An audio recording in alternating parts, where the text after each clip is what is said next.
நான் 80ல் வந்து எனக்கு கல்யாணம் அவர் நடத்தி வச்சார். 90ல் அவர் கல்யாணத்தை வந்து சிறப்பாக மதுரையில் மாநாடு மாதிரி நடத்தணும். 2021ல் என் பிள்ளைய அவர் கல்யாணம் பண்ணி வச்சார். என் பிள்ளைக்கு கல்யாணம் பண்ண மட்டும் இல்லை, 25 பொண்ணாக போட்டார் என் பிள்ளைக்கு. அவரே தாலி எடுத்து கொடுத்து அந்த கல்யாணத்தை நடத்தி வச்சாரு. நடத்தி வச்சுட்டு திருப்பி ஒரு 3 வருஷம் கழிச்சு திருப்பி போனேன். என்ன கல்யாணம் வச்சிருக்கேனே அப்படின்னு. ஏற்கனவே முடிஞ்சிச்சுல அப்படின்னாரு. இல்லைண்ணே 2வது பிள்ளைண்ணே.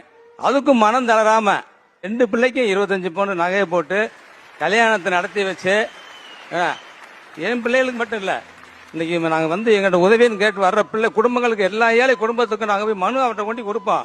பிள்ளை யாருன்னே பார்க்க மாட்டாங்க, நாங்கள் தான் போய் மனுவை கொண்டிருப்போம். அப்படி எத்தனையோ திருமணம், ஏழை குடும்பத்துக்கு திருமணம், படிப்பு, கல்வி உதவி நிறைய கொடுத்துருக்கோம். அந்த வருஷத்துக்கு 200 பேர். இது மதுரை மாவட்டத்து மட்டும் இல்லை, தமிழ்நாடு ஃபுல்லா ஒரு வருஷத்துக்கு 200 பேர்னா 32 மாவட்டத்துக்கு எவ்வளவு பேர்னு பாருங்க. அவ்வளவு பேர்த்துக்கும் இல்லைன்னே சொல்ல மாட்டாரு. ஏன் நாங்கள் இதெல்லாம் சொல்றோம் அப்படின்னா, எனக்கு இந்த பாக்கியம் கிடைச்சிருக்கு.